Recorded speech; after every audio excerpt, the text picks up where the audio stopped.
కంచి కామకోటి పీఠం వారి Shri Chandrasekhara Saraswati మహావిశ్వవిద్యాలయం. Inter marks ఆధారంగా స్కాలర్షిప్స్ తో కూడిన అడ్మిషన్లు. అలా పెద్దవాళ్ళు చెప్పినట్టు లేదు, ఆఫ్టర్ ఆల్ చిన్న జీవితం, ఎంజాయ్ కరో అని చెప్తారా మీ సలహా? ఇన్వెస్ట్ ఫస్ట్, స్పెండ్ లేటర్ అంటున్నారు కదా. చాలా మంది ఎస్ఐపీలకు ఆప్ట్ చేసుకుంటారు. Tell us all about SIP, systematic investment plan. 8th wonder of compounding అని చెప్పి కానీ రూపీ కాస్ట్ యావరేజ్ చెప్తారు. కానీ నాకైతే పర్సనల్ గా ఇప్పుడు ఒక వ్యక్తి మంత్లీ ఎస్ఐపి చేస్తున్నారు, ఒక 30,000, 50,000, ₹1,00,000 చేస్తున్నారు. ఇతని ఉద్యోగంలో ఇబ్బంది ఏర్పడింది, at the same time market crash అయిపోయింది. గోల్డ్ రేట్ ఇప్పుడు చూస్తే ఇవాళ రేపటి కాలంలో మళ్ళీ ఇంకా పెరగబోతుందని మీరు భావిస్తారా? అందరూ అనుకుంటారు గోల్డ్ ప్రైస్ తగ్గదని ఎక్కువగా నమ్ముతారు. మనం చెప్పినా నచ్చదు gold price తగ్గుద్దని.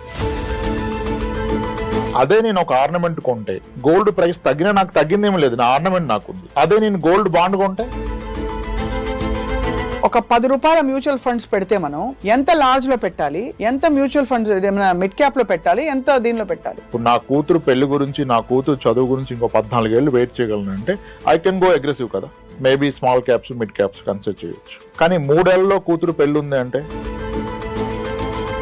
But even investing in income generating flats అనుకోండి, నాకు ఇక్కడ 30,000 రెంట్ వస్తుంది, ఇక్కడ 25,000 ఈ ఏరియాలో, కానీ దానికి నేను EMIలు కట్టుకోవాలి, ఇచ్చేయాలి. అసలు అలాంటి ఇన్వెస్ట్మెంట్ సౌండ్ ఇన్వెస్ట్మెంట్ సార్? చాలా మంది ఆ రెంట్లు కావాలని చెప్పి ఒక 220 గజాలు స్థలం కొనుక్కొని ఆ ఇండిపెండెన్స్ లో multi floors, multi double bedroom flats కట్టేస్తారు. అన్ని ఫ్లాట్స్ కడితే ఆయన వాచ్మెన్ అవుతాడు. అందరికీ నమస్కారం. I dream special candid conversation కి స్వాగతం, welcome.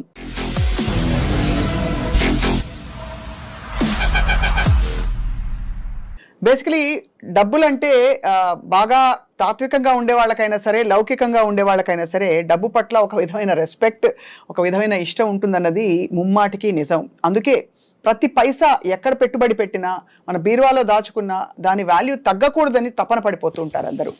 So once again here we are with Ram Prasad గారు, అందరికీ సుపరిచిత financial planner, advisor and expert. చాలా మంది చాలా చిన్న చిన్న తప్పులు చేసి ఇవాళ రూపాయి పెరుగుతుంది అనుకుంటారు, కానీ 10 ఏళ్ల తర్వాత చూస్తే అమ్మో తగ్గిపోయిందా అని అనిపిస్తుంది రియల్ వాల్యూలో. సో ఈ క్వశ్చన్స్ అన్నిటికీ ఆన్సర్స్ చెప్పడానికి రామ్ ప్రసాద్ గారు మరోసారి మనతో ఉన్నారు, వారితో మాట్లాడబోతున్నారు. రామ్ ప్రసాద్ గారు నమస్కారం అండి. సో మీరు నెలకి ఎంత పర్సంటేజ్ సేవ్ చేస్తారు, ఆ సీక్రెట్ చెప్పండి సార్ ఫస్ట్ మీ ఎర్నింగ్స్ లో. అంటే అందుకే నేను నంబర్ అడగట్లేదు, నా ఖర్చులు తక్కువ కనుక చాలా ఎక్కువ చేస్తాను. ముందు సేవ్ చేసి తర్వాత ఖర్చు పెట్టాలా పెద్దవాళ్ళు చెప్పినట్టు? లేదు, ఆఫ్టర్ ఆల్ చిన్న జీవితం, ఎంజాయ్ కరో అని చెప్తారా మీ సలహా? మీరు అలా అడిగితే అంటే ఇప్పుడు చాలా ఇన్వెస్ట్ ఫస్ట్, స్పెండ్ లేటర్ అంటున్నారు కదా. అవును, అదంత కరెక్ట్ కాదనిపిస్తుంది నాకు. అవునా? అదంత కరెక్ట్ ఏం కాదు. Salary minus investments is equal to your expenditure అని చెప్తున్నారు. దాంట్లో స్లైట్ కరెక్షన్ ఏంటంటే salary minus insurance minus expenses is equal to your investment అవ్వాలి యాక్చువల్గా. సో నంబర్స్ తో తీసుకుందాం. మీరు ₹100 సంపాదిస్తున్నారు, అందులో ఇన్సూరెన్స్ అంటే ఏమిటి? Health insurance and life insurance. దానికి పెట్టుబడి పెట్టేదంతా తీసేయాలి, ఎందుకంటే అది లేని పక్షంలో మీ ఏ ఆస్తి కూడా సేఫ్ కాదు కదా. అవును, మీ అన్ని సేవింగ్స్, గోల్డ్, ఇల్లు అన్ని వెళ్ళిపోతాయి కనుక ముందుగా ప్రతి ఫ్యామిలీకి సరిపడా హెల్త్ ఇన్సూరెన్స్, బ్రెడ్ విన్నర్కి ఏమన్నా అయితే ఆ ఫ్యామిలీని పోషించగలిగేంత లైఫ్ ఇన్సూరెన్స్, ఈ రెండు ఉండాలి. ఇది రిలీజియస్ గా ఈ ప్రీమియమ్స్ పే చేసి మిగిలిందే మీరు టచ్ చేయాలి. సో అదొక ₹5 పోయింది అనుకుందాం ఈ రెండింటికి, సో ₹95 మిగిలింది. తర్వాత ఏం చేయాలి? ఆ 95లో ఒక క్వాలిటీ లైఫ్ స్టైల్ లీడ్ చేస్తూ, పిల్లలకు ఒక క్వాలిటీ ఎడ్యుకేషన్ ఇస్తూ, అప్పుడు మిగిలిందే ఇన్వెస్ట్ చేద్దాం. ₹65 అనుకోండి దానికి మొత్తం, పిల్లల ఎడ్యుకేషన్, ఇంటి రెంట్, లేకపోతే ఇంటి EMI అన్ని కలుపుకుని పోతే ₹65 పోయింది. సో 65 ప్లస్ మనకి ఇదంతా పోను, మిగిలిన 35 ఏదైతే ఉంటుందో అది ఆ 30 ఇన్వెస్ట్ చేసుకోవాలి. ఆ ₹30 ఇన్వెస్ట్ చేసుకోవాలని చెప్తున్నారు. అది ఇప్పుడు అసలు పాయింట్కి వద్దాం. ₹30, ₹20 చేతిలో మిగిలినప్పుడు రామ్ ప్రసాద్ గారు చాలా మంది ఎస్ఐపీలకు ఆప్ట్ చేసుకుంటారు, ఎందుకంటే మనకి దాదాపు ఈజీ లిక్విడిటీ ఉంటుంది అండ్ మనం ఎంత ఎలా కావాలో, ఎంత రిస్క్ తీసుకుంటున్నామో ప్లాన్ చేసుకోవచ్చు. Tell us all about SIP, systematic investment plan. Primary confusion, అందరూ మ్యూచువల్ ఫండ్స్ వేరు, ఎస్ఐపి వేరు అనుకుంటారు. Systematic investment plan is investing in mutual fund in a systematic way. వాయిదా పద్ధతిలో అప్పులు కొట్టుకోవడం అలవాటు అయింది, ఇప్పుడు వాయిదా పద్ధతిలో పెట్టుబడి పెట్టడమే SIP. Most popular is monthly SIP. ఈ మ్యూచువల్ ఫండ్లో అందరూ ఎయిత్ వండర్ ఆఫ్ కాంపౌండింగ్ అని చెప్పి కానీ రూపీ కాస్ట్ యావరేజ్ చెప్తారు, కానీ నాకైతే పర్సనల్గా లిక్విడిటీ ఈజ్ పవర్ అనిపిస్తుంది. ఓకే, ఇప్పుడు ఒక వ్యక్తి ₹1,00,000 జీతం ఉంది, అతని మినిమం సర్వైవల్ ఖర్చులు 30,000 ఉన్నాయనుకోండి. బేర్ మినిమం బ్రతకడానికి 30,000 అవుతుంది. Food, just homely expenses, education కాకుండా పిల్లలది 30,000 అవుతుంది. ఈ వ్యక్తి కనుక ఒక 30,000 పర్ మంత్ ఎస్ఐపి చేస్తే SIP is completely liquid. At any point of time ఎంత మేరకు కావాలి అంత తీసుకోవచ్చు, ఏ రోజైనా తీసుకోవచ్చు, ఈ రోజు పెట్టి రేపు తీసుకోవచ్చు. ఇప్పుడు ఏమవుతుంది, ఒక వ్యక్తి ఖర్చులు 30,000, ఇతను మంత్లీ 30,000 దాస్తున్నాడు, which is in liquid form. That means technically is buying 1 future month every month. ఇతను కనుక ఈ మంత్లీ ఒక మంత్ కొనుక్కోవటాన్ని ఒక 50 నెలలు కన్ను చేయగలిగితే ఇతని పాకెట్లో 50 నెలలు ఉన్నాయి. అదే, that is freedom, that is wealth. మీకు ఎంత ఆస్తుంది కాదు, ఎంత టైం మీ పాకెట్లో ఉంది. టైమ్ ఈజ్ ఫ్రీడమ్ కదా. అవును, ఇట్స్ నాట్ మనీ. ఆ లిక్విడిటీ ఈజ్ ది పవర్. అందుకని ఎస్ఐపి ఇంత ప్రమోట్ చేస్తున్నారు. పీపుల్ ఎక్స్పీరియన్స్ అయిన వాళ్ళు కూడా దాన్ని అంతగా ఇష్టపడుతున్నారు. అదే, ఇప్పుడు అది లాభాలు నష్టాలు పక్కన పెడితే మార్కెట్ వల్ల కొంచెం అప్ అండ్ డౌన్ అవ్వచ్చు కనుక, కానీ మీ అవసరానికి అయితే ఆదుకుంటుంది. అవును. అండ్ ఇంకొక గ్రేట్ ఫీచర్ ఏంటంటే, ఇప్పుడు ఒక వ్యక్తి మంత్లీ ఎస్ఐపి చేస్తున్నారు, ఒక 30,000, 50,000, ₹1,00,000 చేస్తున్నారు, ఒక 24 నెలలు పెట్టారు, ఇతని ఉద్యోగంలో ఇబ్బంది ఏర్పడింది. At the same time market crash అయిపోయింది. సో రౌండ్ ఫిగర్ 1 lakh, 24 నెలల్లో 24 లక్షలు పెట్టారు. అది ఎర్లియర్ మార్కెట్ బాగుండటం వల్ల 29-30 లక్షలకి వెళ్ళిపోయింది. ఇప్పుడు మార్కెట్ క్రాష్ అయిపోయి 20 లక్షలకి లేదా 19 లక్షలకు వచ్చేసింది. అవును, ఈ అవకాశం ఉంది. ఇన్వెస్ట్ చేసింది 24 లక్షలు, ఇది వెనక్కి వచ్చి 19 లక్షలు అయింది. అది కూడా కొంతకాలం తర్వాత, 22 సంవత్సరాల తర్వాత. అంటే మామూలుగా ఊరికే దాన్ని పడేసి ఎక్కడో ఎఫ్డీలో పడేసి పెట్టినా కూడా ఎంతో కొంచెం అంత పెరిగి వచ్చేది. ఇప్పుడు ఈయన ఇక్కడ పెట్టడం వల్ల తగ్గింది. ఆ రోజు ఈయనకి ఇబ్బంది వస్తే, ఇబ్బంది ఎన్ని రోజులు ఉంటుంది, ఒక జాబ్ లో గ్యాప్ వస్తే మేబీ 6 months, మేబీ 8 months. అంటే ఇతనికి అవసరం యాక్చువల్గా 6 లక్షలు లేదా 8 లక్షలు లేదా నెలవారీ 1 లక్ష. ఇప్పుడు అతనికి ఉన్న 19 లక్షల్ని ఒకటి తీసుకోవచ్చు, కానీ రేటు తక్కువలో ఉంది కనుక తీసుకుంటే దానికి నష్టం. అప్పుడు దానికి ఎగెనిస్ట్ గా లోన్ తీసుకోవచ్చు. ఓహో, బంగారం మీద ఎలా లోన్ తీసుకున్నా మ్యూచువల్ ఫండ్లో కూడా అలానే లోన్ తీసుకోవచ్చు. అప్పుడు నేను నా ఇన్వెస్ట్మెంట్ డిస్టర్బ్ అవ్వట్లేదు. ఇప్పుడు తక్కువ రేట్లో ఉంది కనుక లోన్ తీసుకొని రేపు పెరిగా కావాలంటే లోన్ క్లోజ్ చేసుకోవచ్చు. అది ఎలా క్యాలిక్యులేట్ చేస్తారు సార్, దాని యొక్క ఇంట్రెస్ట్ కానీ? Interest very reasonable, like personal loans కన్నా కాస్త తక్కువలో ఉంటుంది, 10%, 10.5%. అది అనే డైలీ బేసిస్ కౌంట్ చేస్తారు. You need not to pay EMI. ₹1,00,000 తీసుకుంటే రోజుకి ఇంత అని పే చేయాలి. ఎన్ని రోజులు పడితే అన్ని రోజులకి కడతారు. ఓడి లోన్ లాగా ఓవర్ డ్రాఫ్ట్ లోన్ ఇస్తారు కదా, అలా. అది కూడా చాలా గ్రేట్ ఫీచర్. మొత్తం అలా తీసేసుకోకుండా దాని మీద లోన్ తీసుకుని మళ్ళీ అది సహజ స్థితికి వచ్చి పెరిగాక అప్పుడు లోన్ క్లోజ్ చేసి విత్డ్రా చేసుకోవడం, కంటిన్యూ చేయడం చేయాలంటారు మీరు. ఆ నష్టంలో కూడా నష్టాన్ని మనం తీసుకోవట్లేదు. డబ్బు తగ్గిన మాట నిజం, ఆ తగ్గిన రేట్లో కొనట్లేదు కదా. ఇప్పుడు గోల్డ్ 7,000 గ్రాము కొన్నాను, రేపు 6,500 లేదా 6,000 అయింది. ఆ రోజు నాకు డబ్బు అవసరం ఉంటే నేను దాన్ని 6,000కి అమ్మితే నాకు నష్టం గ్రాముకి ₹1,000. అదే దాన్ని నేను లోన్లో పెట్టి తీసుకుంటే డబ్బు అంతే కదా. ఇంకోటి, ఈ లోన్ తీసుకున్న క్రమంలో మనకి నార్మల్గా మనం లోన్ అనగానే ఏ పర్సనల్ లోను, హోమ్ లోన్ అంటే మీకు సిబిల్ ఉందా, ఇన్కమ్ ఉందా, ట్రాక్ రికార్డ్ ఎలా ఉంది అంటారు. ఇక్కడ ఏం అవసరం లేదు, నో సిబిల్, నో ఇన్కమ్. కరెక్టే కదా. అది అద్భుతంగా పనికొస్తుంది చాలా మందికి. ఇది చాలా మందికి ధైర్యాన్ని ఇస్తుంది. ఇవాళ రేపు మీ లైఫ్ లో రిస్క్ ఏంటి అంటే అందరు చెప్పేది జాబ్ పోతే. అవును, జాబ్ పోతే ఏమవుతుంది? జాబ్ పోతే you get free time, you can go on vacation. How can it be? మీ డబ్బు ఉంటే వెళ్ళొచ్చు. జాబ్ పోతే భయం ఏంటి? జాబ్ పోతే హ్యాపీనే, ఇంట్లో ఉండే హ్యాపీగా ఫ్యామిలీ. కానీ ఎలా లైవ్లీహుడ్ అంటారు కదా, దానికి ఇది బాగా హెల్ప్ అవుతుంది. అవును, ఇప్పుడు 24 నెలల్లో 24 లక్షలు పెట్టారు ఒక వ్యక్తి, ఇంకో వ్యక్తి 24 నెలల్లో 24 లక్షలు ఒక చిట్టి ముందుగా పాడి ఒక స్థలం కొన్నాడు అనుకోండి. అవును, ముందుగా చిట్టి పాడి 30 లక్షల చిట్టి 25 లక్షలకు పాడి స్థలం కొన్నాడు, దాన్ని చిట్టి కడుతున్నాడు. ఆయన చిట్టి కట్టం అయిపోయింది. ఈ 24 లక్షలు మ్యూచువల్ ఫండ్లో పెట్టాడు. రేపు మార్కెట్ బాగోలేదు, రెసిషన్ వచ్చింది, క్రాష్ అయితే రియల్ ఎస్టేట్ కూడా పడిపోతుంది. కానీ ఫట్టుమని దానికి మీకు బయ్యర్ దొరకడు. ఎక్కడో కొన్న స్థలం మీద మీకు లోన్ రాదు. అసలు రియల్ ఎస్టేట్ అంటేనే ఇప్పుడు భయం వేస్తుందండి బాబాయ్. లాస్ట్ టైం అంటే మామూలుగానే అసలే దాని టైటిల్ సరిగ్గా ఉన్నాయా అవన్నీ ఒకటి, రెండోది వెంటనే పోదు, చాలా కష్టం కాదు, ఎప్పటికీ పోదు. అది అదే అమ్మే వాళ్ళకి తెలుస్తుంది. పైన అమ్మనంత వరకు ధైర్యంగా ఉంటాం. అండ్ మనం ఏదో పడి అక్కడ దొరుకుతామా అంటే అది కాదు. ఏం చేసుకుంటాం? అదొక illiquid asset. It is not a usable asset. Non usable, non available, you need to carry it. అవును, చాలా మంది వీళ్ళు అమ్మలాగా పిల్లకి అంటగడతారు. అవును, ఆస్తి ఇచ్చాం అనుకుంటారు, రేపు వాళ్ళు మనం తిరిగి తిడతారు, ఎందుకు ఇలా ఇచ్చావని. ఈ పోంది నాకెందుకు ఇచ్చావు, ఎవరు కాపలా చేస్తారు, ఎవరు చూస్తారని. సో ఇప్పుడు అర్థమైంది ఏంటంటే దట్ మనం లిక్విడ్ ఎంత దగ్గరగా లిక్విడ్ గా సేఫ్ గా పెట్టుకుంటే అంత బెటర్ అని. యా, ఈ పాయింట్ లో సార్ ఇప్పుడు గోల్డ్ చాలా పెద్ద టాపిక్. ఇన్ఫాక్ట్ లాస్ట్ టైం మనం గోల్డ్ గురించి మాట్లాడితే పిచ్చి పిచ్చిగా చూసారు జనం. అవును. మళ్ళీ అడుగుతాను, గోల్డ్ బాండ్స్, గోల్డ్ రేట్ ఇప్పుడు చూస్తే ఇవాళ రేపటి కాలంలో మళ్ళీ ఇంకా పెరగబోతుందని మీరు భావిస్తారా? అంత ఈజీ కాదు మేడం గోల్డ్ ప్రెడిక్ట్ చేయటం. మనకి గోల్డ్ కి కోరిలేషన్ విత్ స్టాక్ మార్కెట్ అని, ఇన్ఫ్లేషన్ అని, వార్ సినారియోస్ అన్ని చెప్పాం, కానీ మోస్ట్ ఆఫ్ ద టైం ఇది రాంగ్ అని ప్రూవ్ అయిపోతుంది. మార్కెట్ పెరిగినప్పుడు గోల్డ్ విపరీతంగా పెరిగింది, ఇప్పుడు మార్కెట్ అండ్ గోల్డ్ రెండు కరెక్షన్ వచ్చాయి. అవును కదా, యుఎస్ లో ట్రంప్ ఎఫెక్ట్ అనుకున్నారు, gold price will come down అంటారు ట్రంప్ చేస్తే. India as a country gold import తగ్గితే country economy will become strong actually. అవును, our most burden is crude import and gold import. కానీ గోల్డ్ని మనం అంత ఈజీగా కంట్రోల్ చేయలేం ఇంపోర్ట్ని కదా. So gold price global parameters మీద ఎక్కువగా డిపెండ్ అయి ఉంటుంది బికాజ్ వీఆర్ ఇంపోర్టింగ్ కనుక. అయితే గోల్డ్ ప్రైస్ ఎలా తగ్గుద్దని పక్కన పెడితే తగ్గొచ్చు పెరగొచ్చు. అందరూ అనుకుంటారు గోల్డ్ ప్రైస్ తగ్గదని ఎక్కువగా నమ్ముతారు. మనం చెప్పినా నచ్చదు గోల్డ్ ప్రైస్ తగ్గుద్దని, పెరుగుద్ది అంటే హ్యాపీగా ఉంటారు. కానీ దేర్ ఆర్ సినారియోస్, గోల్డ్ 6 ఏళ్ల పాటు 8 ఏళ్ల పాటు ప్రైస్ పెరగడం పోగా తగ్గిన కేసులు చాలా ఉన్నాయి.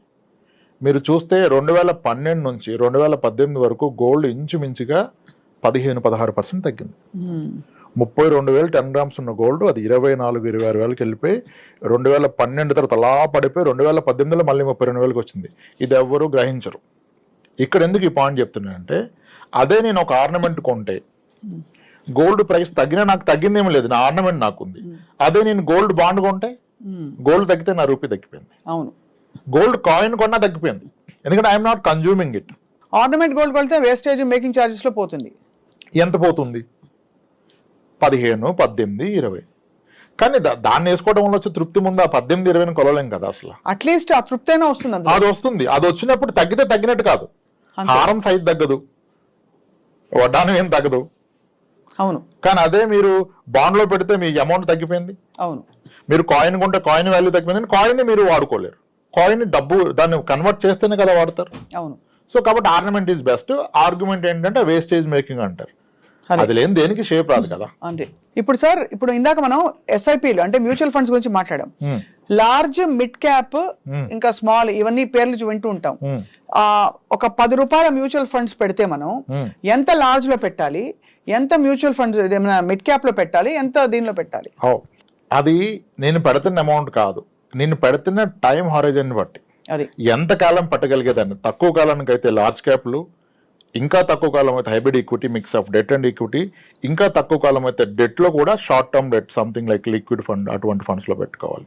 ఇది నా గోల్ని బట్టి, నా టైం పీరియడ్ని బట్టి, కానీ నేను పెడుతున్న అమౌంట్ బట్టి కాదు. అదే ఇప్పుడు నా కూతురు పెళ్లి గురించి, నా కూతురు చదువు గురించి ఇంకో 14 ఏళ్ళు వెయిట్ చేయగలను అంటే ఐ కెన్ గో అగ్రెసివ్ కదా. Maybe small caps, mid caps consider చేయొచ్చు. కానీ 3 ఏళ్లలో కూతురు పెళ్లి ఉంది అంటే అసలు ఈక్విటీనే పెట్టకూడదు. 3 ఏళ్ళకి ఈక్విటీ లార్జ్ క్యాప్ కూడా కరెక్ట్ కాదు. హైబ్రిడ్ కూడా చాలా risk.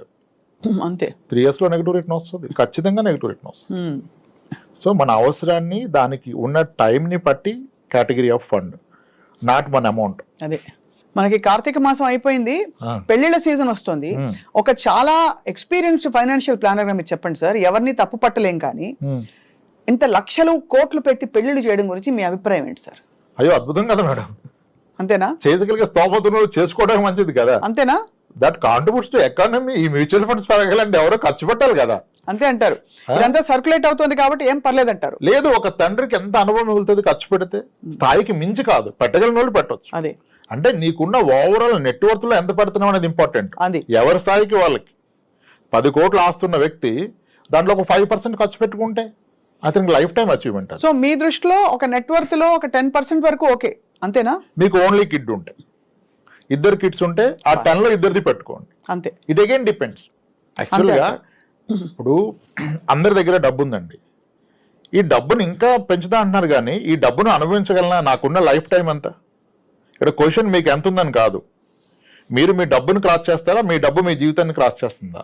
The day you get to know మీ డబ్బే మీకన్నా ఎక్కువ రోజులు మిగిలిపోద్ది అన్నప్పుడు ఇంకా మీకు దేనికి వరి ఖర్చు పెట్టండి, హ్యాపీగా ఖర్చు పెట్టుకుని అంతే. You can create wealth for others at least in the process. మనకి మంచి లైఫ్ పెట్టుకోవచ్చు. ఇది చాలా రెవల్యూషనరీ అప్రోచ్ అండి. ఎందుకంటే నేను ఇంతవరకు విన్న ఫైనాన్షియల్ ప్లానర్స్ అందరూ ఇంకా దాచు అని అడ్వైస్ ఇచ్చేవాళ్ళు చూశాను తప్ప. అయ్యో ఎలా చెప్తున్నారు మీరు, అంబానీ అంత నెట్వర్క్ కావాలంటే రాబోయే 40 ఏళ్ళు నెలకింత పెట్టండి అంటారు. ఈ రోజు అంబానీకి ఉన్న నెట్వర్క్ మీరు మాట్లాడుతుంది, 40 ఏళ్ళ తర్వాత ఆ నెట్వర్క్ వాల్యూ ఉండదు బికాస్ ఆఫ్ ఇన్ఫ్లేషన్. మీరెందుకు ఆయనతో పోల్చుకుంటున్నారు? కాబట్టి ఆ రిస్క్ ని, ఆ వర్తమానాన్ని, భవిష్యత్తుని బ్యాలెన్స్ చేసుకుంటూ ఉండడమే సౌండ్ ఫైనాన్షియల్ ప్లానింగ్. ఇక్కడ చాలా ఇంట్రెస్టింగ్ పాయింట్ ఒకటి అడుగుతాను రామప్రసాద్ గారు. చెప్పండి. రియల్ ఎస్టేట్ అనగానే అందరు ఎగిరి గంతులు వేస్తారు, డబ్బులు పడేసి ఉంచుతాము. ఇందాక మీరు ల్యాండ్ గురించి చెప్పారు, but even investing in income generating flats అనుకోండి, నాకు ఇక్కడ 30,000 రెంట్ వస్తుంది, ఇక్కడ 25,000 ఈ ఏరియాలో, కానీ దానికి నేను EMIలు కట్టుకోవాలి, ఇచ్చేయాలి. అసలు అలాంటి investment sound investment sir? It's all case to case. ఇప్పుడు 60 ఏళ్ళ వయసు దగ్గర పడుతున్న వ్యక్తి అతని దగ్గర డబ్బు పెట్టుకుంటే పిల్లలు అడుగుతారు. అదే ఒక ఇల్లు కొని పెట్టుకుంటే నేను పోయాక ఇస్తానంటే అప్పటి వరకు ఈయన రెంట్ అనుభవిస్తాడు. అవును. ఇప్పుడు పిల్లోడికి పెళ్లి చేసిన వ్యక్తి ఆయన డబ్బు పెట్టుకుంటే ఆయన ఇల్లే పెట్టుకోవాలి. మీకు ఏముంది అంటే ఏది లేదు నాకు పిల్లమంటే ఎవరిస్తారు? అంతే కదా. మీరు అంటే ఇల్లు ఉంటేనే ఇస్తారంటే తప్పది. ఇప్పుడు ఒక అమ్మాయి తండ్రి గాను అన్నగాను అతను నా చెల్లి కానీ నా కూతురు వెళ్తే ఎలా ఉంటుంది అని ఆలోచిస్తాడు కదా. కాబట్టి ప్రతిదినం ఇప్పుడు ఇల్లు కొనాలా వద్దా ఇన్వెస్ట్ చేయాలంటే ఇప్పుడు ఏంటి మనం ట్రెండ్ చూస్తున్నాం, చాలా మంది ఐటీలో చేస్తున్నారు, 34-35 ఏళ్ళ వయసు వచ్చింది, పెళ్ళిళ్ళు అవ్వలేదు. అలానే వాళ్ళు చేసుకోవాలని ఉన్నారు, సరైన మ్యాచ్ రావట్లేదు. కొంతమందికి తండ్రి ఉండడు, తల్లి ఒక్కతే ఉంటుంది, వెరీ పూర్ బ్యాక్గ్రౌండ్ నుంచి వచ్చారు, ఇంజనీరింగ్ చేశారు, చాలా స్కిల్డ్, చాలా గ్రో అయ్యారు, నెలకి 2 లక్షలు శాలరీ డ్రా చేస్తున్నారు, 35 ఏళ్ళ వయసు, కానీ ఎవరు చూసేవాళ్ళు లేరు మ్యాచెస్. ఎవరు వచ్చినా అతనికి ఏమీ సరిగ్గా కనపట్లేదు. ఊర్లో చిన్న ఇల్లు ఉంటుంది, ఇతనికి వస్తున్న 2 లక్షల సార్లు ఎక్కడ రిఫ్లెక్ట్ అవ్వట్లేదు. ఇతను ఎక్కడో ఇన్వెస్ట్ చేసి మ్యూచువల్ ఫండ్ లో ₹1,00,00,000 ఎఫ్డీలో ఉంటుంది, సేవింగ్స్ ఫండ్ లో 80 లక్షలు ఉంటుంది, కానీ ఎవరికి చూపిస్తారు, ఎలా చెప్తారు? అప్పుడు మీరు ఇల్లే కొనాలి. అవును. అతను ఫస్ట్ ఒక మంచి ఇల్లు, దాంట్లో ఒక అద్భుతమైన ఫర్నిచరు, అత్యద్భుతంగా గృహప్రవేశం చేసి అతని రిలేటివ్స్ చూపిస్తే అప్పుడు వాళ్ళకు ఒక నమ్మకం వస్తుంది, అప్పుడు ఎవరన్నా ముందుకు వస్తారు. నువ్వు అంత బాధ మనసులో పెట్టుకొని అవ్వట్లేదని, ఇంకా అవుతుందా లేదన్న భయంతో ఉంటే నీకు హెల్త్ పాడైపోతుంది. నువ్వు సాలబిలిటీ లేదు కదా. అవును. ఏం చూసిస్తారు? కరెక్ట్. బ్యాంక్ అకౌంట్ బ్యాలెన్స్ ఎవరు చూడరు కదా. ఇప్పుడు అది అయిపోయింది, మొదటి పర్పస్ అయిపోయింది. నేను చాలా మంది చెప్తాను, ఇన్వెస్ట్ చేస్తుంటే వద్దు ఆపేసేయండి, ముందు మీ మీద ఇన్వెస్ట్ చేసుకోండి, మంచి కారు కొనండి, మీ అమ్మగారికి పలానా నగలు చేపించండి, మీరు ఇల్లు కొని ఇంట్లో అద్భుతమైన ఫర్నిచర్ పెట్టండి, పెళ్లి చూపులు మీ ఇంట్లో పెట్టుకోండి, చూపించండి, తీరాలి, ఉండాలి, తప్పే ఉంది కదా. అది చేశాక నేను ఇంకొక ఇల్లు కొంటానంటే అప్పుడు పెట్టుబడి పరంగా ఆలోచించాలి. నేను పెట్టే పెట్టుబడి ఎంత, నాకు వచ్చే రేట్ని ఎంత. మొదటి ఇంటికి పెట్టుబడి కాదు, అది మీ కన్జంప్షన్. అవును. ఇలా అంటే ప్రతి వ్యక్తికి, ఇప్పుడు పెళ్లి కాని వ్యక్తి ఇల్లు కొంటే తప్ప అవదు, వయసు దాటిపోయాక. సార్ ఇవాళ రోజుల్లో డబ్బులు చేతిలో ఫ్రీగా ఉంటే తప్ప 1.5 కోటి పెట్టందే ఒక మామూలు ఫ్లాట్ కూడా రావట్లేదు. అవునండి. అంటే ఒక ఇన్కమ్ జనరేటింగ్ ఫ్లాట్ రావట్లేదు. మిగతా చోటంతా 10,000, 15,000 రెంట్, అది ఏ మూలకి పనికిరాదు. ఓ 40,000 రూపాయలు రెంట్ రావాలంటే 1.5 crores మినిమం పెట్టాలి కదా. మరి దానికి కనీసం ఎంత మధ్యతరగతి వాళ్ళు చూసుకుంటే కనీసం ఎంత పెట్టుబడి డౌన్ పేమెంట్ పెట్టినా ₹1 కోటి అయితే వాళ్ళు లోన్ తీసుకోక తప్పదు. అవును. సో మీకు వచ్చే రాబడి 40,000 రెంట్ వర్సెస్ మీరు ఇంట్రెస్ట్ ఎంత కడుతున్నారు EMI చూస్తే అది సరితూగుతుందా? ఇది చాలా బండ లెక్కలు అడిగాను నేను మిమ్మల్ని. లేదు, మీరు వేసింది మంచి లెక్క. ఇప్పుడు దీని మీద నడుస్తుంది, ఏమంటారు, fools build house, wise people live in that. Fools build houses, wise men live in them. Actually, if you see sir, it's a beautiful thing. Except మనం మేకులు ఎక్కువ కొట్టుకొని పెయింటింగ్లు పెట్టుకోలేని కొన్ని ఆంక్షలు ఉంటాయి తప్ప తలకాయ నొప్పి సార్ ఒక ఇంటిని భరించడం బియాండ్ వాట్ యు నీడ్ చెప్తున్నా. ఇక్కడ అంటే ఇప్పుడు ఏమంటారు అంటే ఇంత వడ్డీ కట్టడం అవసరమా, నీకు వస్తున్న రెంట్ కన్నా వడ్డీ ఎక్కువ అంటారు. కానీ మీరు ఇచ్చింది ఎగ్జాక్ట్ ఫిగర్ చెప్పారు. మీరు 1.5 crore ఫ్లాట్ హైదరాబాద్లో ఈరోజు ఒక గేటెడ్ కమ్యూనిటీలో ఉంటే మీకు 40 నుంచి 45,000 రెంట్ గ్యారంటీ. అవును. 45,000 రెంట్ గ్యారంటీ. ఈ రెంట్ ఎవ్రీ ఇయర్ 5% పెరగడం కూడా గ్యారంటీ. ఓకే. అవును. అంటే 10 years లో రెంట్ ఇంచుమించుగా డబుల్ అయిపోద్ది. అవును. రైట్. కానీ మీ EMI డబుల్ అవ్వదు, ఇది ఎవరు ఒప్పుకోరు. EMI పెరగదు, నిజానికి తగ్గుతుంది. అదేంటి రీసెంట్గా పెరిగిందంటే మీరు అబ్జర్వ్ చేస్తే ఇప్పటి నుంచి కాదు, 95 నుంచి హోమ్ లోన్ ఇంట్రెస్ట్ చూస్తూ రావాలి. 13% హోమ్ లోన్ ఇంట్రెస్ట్ ఉండేది, అలా తగ్గుతూ బిఫోర్ కోవిడ్ 6.97కి వెళ్ళిపోయింది. కోవిడ్లో అది 8.59కి వచ్చింది, ఇప్పుడు మళ్ళీ 8.6కి వచ్చింది. అంటే looking at the long term trend me home loan interest will go down. Going further మళ్ళీ 7కో 6.9కో వచ్చేస్తుంది. అప్పుడు మీరు అదే ఈఎంఐ పే చేస్తే మీకు ఇంట్రెస్ట్ తగ్గింది కనుక మీరు తీసుకున్న 20 years loan tenure by default 16 years close అయిపోద్ది. అవును.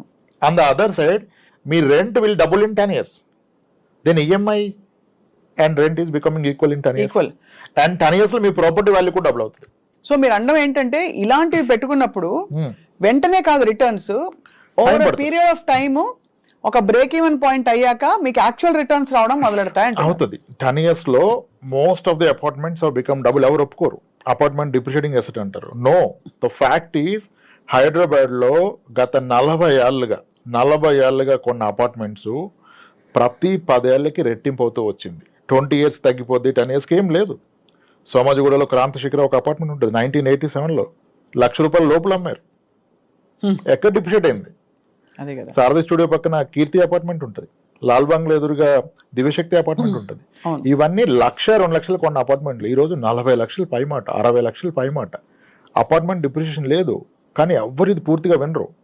డిప్రిషియేషన్ ఎవడు ఉండు, లీకేజు, రిపేరు, ల్యాండ్ రాదంటారు. అలా కాదే. నేను 10 ఏళ్ళకి రెట్టింపు అన్నాను, లేదు అంతకంటే చాలా ఎక్కువగా పెరిగాయి. అవును. 2002లో అప్సిగూడ స్ట్రీట్ నెంబర్ 8 ఎంత 6 లక్షల రూపాయలు ఫ్లాట్, ఈ రోజు ఎంత? అంతే కదా, 60 లక్షలు. 10 రెట్లు పెరిగింది 22 ఏళ్లలో. మలేషియా టౌన్షిప్ ఎంతకు అమ్మారు? 17-18 లక్షలకి అమ్మారు, ఈ రోజు 1.5 crore. పెరగదంటారు. సరే తగ్గింది ఎగ్జాంపుల్ చెప్పండి, దొరకదు. అందరూ అనుకుంటారు అపార్ట్మెంట్ పాత అయితే ఎవరో కొనరని. ఇక్కడ రియాలిటీ ఏంటంటే అపార్ట్మెంట్ పాత అయితే ఎవరో కొనరు కాదు, పాత అపార్ట్మెంట్ ఎవరు అమ్మరు. అవును. ఇంకో పెద్ద అపోహ ఏంటంటే 20 ఏళ్ళు దాటిన అపార్ట్మెంట్ 40 లక్షలకి వచ్చేస్తుంది కదా అంటాడు. ఫస్ట్ ఆయన కొన్నది 5 లక్షలకి, అది 40 అవ్వడం గొప్ప విషయం, అది ఒప్పుకోడు. కొత్త ఫ్లాట్ వచ్చి 80 లక్షలు కదా, అది 45 అంటాడు. అది రాంగ్ కంపారిజన్ కదా. నువ్వు కొన్న రేటుకి ఎంత ఉందో ఆలోచించాలి. పెళ్ళైన 20 ఏళ్ళ తర్వాత కొత్తగా పెళ్లి చేసుకుంటూ చాలా ఇస్తున్నారు, కట్నాలు నాకు తక్కువ ఇచ్చారంటే ఎలా? తప్పు కదా. పాతదాన్ని పాతదాన్ని కొన్న రేటుతో కంపేర్ చేయాలి. అలా చూస్తే అపార్ట్మెంట్స్ ది బెస్ట్ అని చెప్పను, కానీ it's not a bad investment. మీరు చెప్పిన లాజిక్ లో 40-45 వేలు రెంట్ ఉంటే 10 ఏళ్ళలో రెంట్ రెట్టింపు ఉంది, మీ ఈఎంఐ రిమైన్ అట్ 90 కదా. అవును. అక్కడ నుంచి రెంట్ పెరుగుతుంది, ఈఎంఐ పెరగట్లా. It starts giving you some money. అది కాబట్టి ఇల్లు కొనటం బ్యాడ్ అని చెప్పకూడదు. మీరు అన్న అపార్ట్మెంట్ వర్కౌట్ అవుతుంది, same logic independent house work out అవ్వదు. Independent house rental is very less. Rents తక్కువ ఉంటాయి, దాన్ని తీసుకునే వాళ్ళు బై కన్స్యూమర్స్ తక్కువ ఉంటారు, దాని రిపేర్లు ఎక్కువ ఉంటాయి. అవును, రిపేర్లు ఎక్కువ ఉంటాయి. చాలా మంది ఆ రెంట్లు కావాలని చెప్పి ఒక 220 గజాలు స్థలం కొనుక్కొని ఆ ఇండిపెండెన్స్ లో multi floors, multi double bedroom flats కట్టేస్తారు. అన్ని ఫ్లాట్స్ కడితే ఆయన వాడు వాచ్మెన్ అవుతాడు. అవును. ఎంత టెన్షన్ అంతమంది టెనెంట్స్కి సర్వీస్ ఇవ్వాలంటే. పొద్దున్నే మోటార్ కాలిపోతే ఎవడు ఆ రోజు జాబ్ మానుకోవాలి? మీరే కదా. దాన్ని ఇన్వెస్ట్మెంట్ అంటున్నారు. మీ ఓవరాల్ కట్టుబడికి అయిందెంత, మీకు వస్తున్న రెంట్ ఎంత? అదే అమౌంట్ మీరు అపార్ట్మెంట్ లో 2 ఫ్లాట్స్ కొంటే అద్భుతంగా అంతకన్నా ఎక్కువ రెంట్ ఇస్తుంది, హ్యాపీగా కూర్చోవచ్చు. అదొకటి. రెండోది మ్యూచువల్ ఫండ్స్ లేదా ఇంకా లిక్విడ్ ఆప్షన్స్ లో మీరు కనుక ఆ డబ్బులు ఇవన్నీ నెక్స్ట్ లెవెల్. మనకు తెలిసిన దాంట్లో మాట్లాడితే అది వాడుతున్నాం. These all next level. చాలా సౌండ్ అడ్వైస్. అయితే ఫైనలీ సార్ రాంప్రసాద్ గారు, ఇవాటి శీర్షికకి ముగింపు పలికేలోపు రిటైర్మెంట్ ప్లానింగ్ అని ఇప్పుడు మనకి ఇండియాలో కూడా బాగా ఊపందుకుంటుంది. How should middle class working professional plan for their retirement? అంటే ఆ ప్రాసెస్ ఏంటి? ఉదాహరణకి ఇద్దరు పిల్లలు 10వ తరగతి 8వ తరగతి వయసులో ఉన్నారనుకోండి. వాళ్ళ చదువులు పూర్తవ్వాలి, వాళ్ళ పెళ్లిళ్ళు పూర్తవ్వాలి. అయ్యాక వీళ్ళకి కొంచెం మిగలాలి. ప్రైవేట్ సెక్టర్ కాబట్టి మోస్ట్ లైక్లీ పెన్షనబుల్ జాబ్ కాదు. ఎలా ప్లాన్ చేసుకోవాలి? ఇప్పుడు నాకు 60 ఏళ్ళు వచ్చాక నాకు ఎంత డబ్బులు ఉంటే అమ్మ నేను సేఫ్ అని అనుకోవచ్చు, నేను స్వప్నని అనుకోండి, లేదు మా ఇతను అనుకోండి. ఎలా ప్లాన్ చేసుకోవాలంటే మేడం, ప్రయారిటీ చేసుకున్నప్పుడు పిల్లల చదువులు పెళ్ళిళ్ళు పక్కన పెట్టి రిటైర్మెంట్ పెట్టుకోవడం అవ్వదు. ఈ ప్రాసెస్లో ఎంప్లాయీ ప్రావిడెంట్ ఫండ్ కూడా ఎవరు ఉంచట్లేదు, బ్యాలెన్స్ తీసేస్తున్నారు. వీళ్ళకి రియలైజ్ ఎప్పుడు అవుతారంటే 50 years వచ్చాక రియలైజ్ అవుతారు. అంటే మీకు రన్వేలో చాలా తక్కువ స్పేస్ ఉంటుంది, you need to take off. అవును, డిఫికల్ట్ అయిపోద్ది అప్పుడు, యూ కాంట్. సో అందుకనే ఆ ఆలోచన ఎర్లీగా వస్తే you will able to make something. అదే మీరు అన్నట్టు మ్యూచువల్ ఫండ్స్ పడేసి పెట్టడం, దానిలో ఏదైనా కానివ్వండి, ఫస్ట్ వీ షుడ్ రియలైజ్ నా రిటైర్మెంట్ నాటికి నా నెలవారీ ఖర్చు ఎంత ఉంటుంది. ఈ లెక్కలో తప్పు అవుతారు. ఫస్ట్ ఈ లెక్క తప్పని ఇంకేమి చేయలేరు. ప్రతి 10 ఏళ్ళకి ప్రతి ఫ్యామిలీ ఖర్చులు మినిమం రెట్టింపు అవుతాయి. నిజానికి 3 times పెరుగుతున్నాయి రెట్టింపు. ఇప్పుడు 30 ఏళ్ల వ్యక్తికి కనుక నెలవారీ ఖర్చు 30,000 ఉంటే 30,000 ఉంటుంది కదా. అవును. 40 సంవత్సరాలు వస్తే నెలవారీ ఖర్చు 60,000, 50 ఏళ్ళు వస్తే 1,20,000, 60 ఏళ్ళు వస్తే 2,40,000 నెలవారీ ఖర్చు అవుద్ది. అది అవదంటాడు ఆయన. అంత అవుతుందా? అంత అయితే ఎవరిని బతుకుతారా అంటాడు. అది అంత అవుతుందో లేదో మీ నాన్నగారు 30 ఇయర్స్కి ఎంత అయింది, ఇప్పుడు 60,000 ఎంత అవుతుందో చూడు తెలిసిపోద్ది. సో ఇవాళ నా ఖర్చులు చూసుకుని నేను ఒక 20 ఏళ్ల తర్వాత నాకు ఎంత కావాలో చూసుకోవాలి. 4 రెట్లు 4 రెట్లు చూసుకోవాలి. ఆ 4 రెట్లు ఇచ్చే సాధనం ఏముంది? 4 రెట్లు ఉంటుందా సార్? ఖచ్చితంగా అంతకంటే ఎక్కువ ఉంటుంది. సో ఇవాళ ఫర్ ఎగ్జాంపుల్ ఇవాళ ఒక 60,000 ఖర్చు పెడితే నేను నెలకి నాకు 2,40,000 కావాల్సి ఉంటుంది. ఖచ్చితంగా కావాల్సింది. అది లోయర్ సైడ్, అది సరిపడదు నిజానికి. నమ్మరని అబద్ధం చెప్పినట్టు అయిపోయింది పరిస్థితి. 30 ఏళ్ల క్రితం సరాసరి 1,000 రూపాయల్లో చాలా అద్భుతంగా బ్రతికేవాళ్ళు. ఈ రోజు 30,000 లేకుండా బ్రతకగలరా? అంటే ఆ రోజు నెలకు ఎంత అయిందో ఇప్పుడు రోజుకి అంత అవుతుంది. This is inflation. అండ్ మీ లెక్కలో నెలవారీ ఖర్చు ఈజ్ ఈక్వల్ టు అప్పుడు పిల్లల బాధ్యతలు అవి ఉండవు కాబట్టి ఒకటి మన ఇంటి ఫుడ్ ఖర్చు, మనకి ఇంటి ఈఎంఐ ఉండకూడదు. అంటే ఒక సొంత ఇల్లు ఏదో ఒక ఇది ఉండాలి, ప్లస్ మెడికల్ ఖర్చులు, ప్లస్ ఇంకేమన్నా నేను అదనంగా పెట్టుకునే ఇంకా ట్రావెలింగ్ వాట్ ఎవర్ అవి ఇవి పెట్టుకుంటే అది లెక్క చేసి ఒక 50,000 అయింది అనుకోండి అది నెలకి ఒక మనిషికి. అది మనకి 60 ఏళ్ళకి 40 ఏళ్ళకి 50,000 ఉంటే 2 లక్షలు అవుతుంది. అది 2 లక్షలు ఖచ్చితంగా అవుతుంది. ఖచ్చితంగా అవుతుంది. 2 లక్షలు నాకు రాబడి రావాలంటే దాదాపుగా ఒక 3 కోట్ల రూపాయలు లిక్విడ్ క్యాష్, 4 కోట్లు అయితే బెస్ట్, 3-4 కోట్లు ఉండాలి చేతిలో. భయంగా ఉంది సార్ వినడానికి. అంటే అలా ఇన్వెస్ట్ చేసి వైజ్ గా ఇన్వెస్ట్ చేసి దాచుకోగలగాలి. ఖచ్చితంగా అండి, లేకపోతే ఇబ్బందులు పాలవుతాయి. అది రేపటి రోజు ఇబ్బందులు పాలవుతాయి. పిల్లలు ఉంటారు, పిల్లలు చూసుకుంటారు అనుకుంటారు, కానీ ఇప్పుడు టైం మారిపోతుంది సార్. సంస్కృతి కూడా మారుతోంది. అందరూ న్యూక్లియర్ ఫ్యామిలీస్ లోకి వెళ్ళిపోతున్నారు. పిల్లలు కొంత బాధ్యత తీసుకున్నా కూడా ఇండిపెండెంట్ గా ఉండడానికి ఈ జనరేషన్ అలా ఉంది. పేరెంట్స్ ఎక్కువ మేము చూసుకోగలుగుతాం అనే టైప్ లోనే ఉన్నారు చాలా మంది. అలా పిల్లల్ని వెళ్ళిపోమని చెప్పే పేరెంట్స్ కూడా వచ్చారు. మీరు దారి చూసుకోండి, ఎవరి లైఫ్ వాళ్ళదిరా, let's meet once in 3 months. Within Hyderabad ఉన్న పేరెంట్స్ కూడా ఇష్టపడలే పిల్లలతో ఉంటాను. వీకెండ్ మీరు రండి లేదా మేము వస్తాం అని చెప్పేస్తున్నారు. ఎప్పుడు ఇది మీ ఫైనాన్షియల్ ఫ్రీడమ్ మీరు అచీవ్ అయినప్పుడు. లేనప్పుడు ఏం చేస్తారు, నన్నువే చూసుకోవాలంటారు. ఇవన్నీ ఫర్ అ హెల్దీ అడల్ట్. ఎక్కడైనా అవాంఛనీయ సమస్య, ఆరోగ్య సమస్యలు వస్తే ఇంకా అంతకంటే కాంప్లికేటెడ్. బట్ ఏదేమైనా ఇవాళ అనుభవిస్తూ రేపటి కోసం దాచుకోవడం ఎలా అన్నదే ఒక ఆర్ట్. అటువంటి ఆర్ట్కి మీలాంటి అడ్వైజర్స్ ఉంటారు కాబట్టి ఇంకా డౌట్లు ఉంటే రాంప్రసాద్ గారు మిమ్మల్ని సంప్రదిస్తారు. మా వ్యూవర్స్ చాలా బాగా చెప్పారు sir. Thank you so much. నా ఫేవరెట్ సబ్జెక్ట్ ఇది. నేను కూడా ఫైనాన్స్ స్టూడెంట్ని కాబట్టి అనుకోకుండా మీరు ఇవాళ మిమ్మల్ని ఇంటర్వ్యూ చేయడం చాలా సంతోషం వేసింది. రైట్ అండి, థ్యాంక్స్ అండి.